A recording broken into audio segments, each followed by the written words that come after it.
रक्सौल चकिया। चुपे चोरी से शादी रचाई पंडित बोलाई काशी से।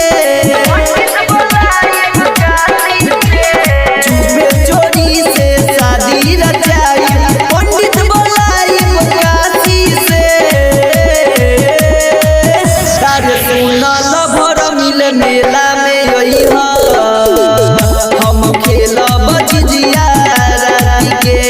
सुनल भर मिल मेला में यही हम खेलब झिझिया राती के।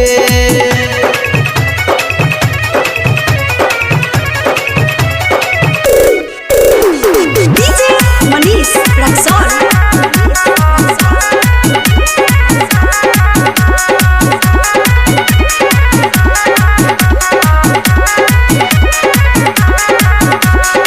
चढ़ते ही नौमी मैया अइली घर घर हो।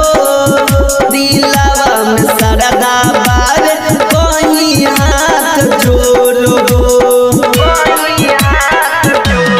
राजा हो। चढ़ते ही नौमी मैया अइली घर घर हो। मानवा में सरदा बार कहीं हाथ जोड़ो। चुपे चोरी से कही राजा कहन कवनो पार्टी से।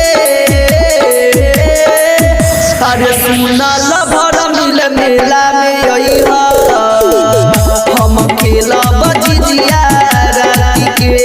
सुनल भर मिल मेला में यही हम खेलब झिझिया राती के।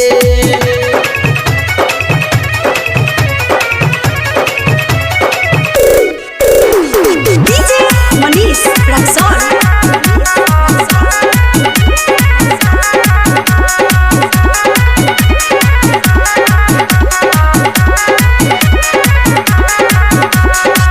ले ले आई हकिन के राजा नारियल फूल हो। चना दंडे हाथी सैया करी हन भूल हो। राजा हो ले ले आई हकिन के राजा नारियल फूल हो। चना दंडे हाथी सैया करी हन भूल हो।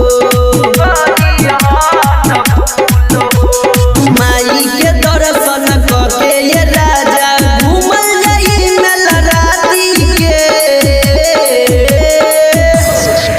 अरे सुनल भर मिल मेला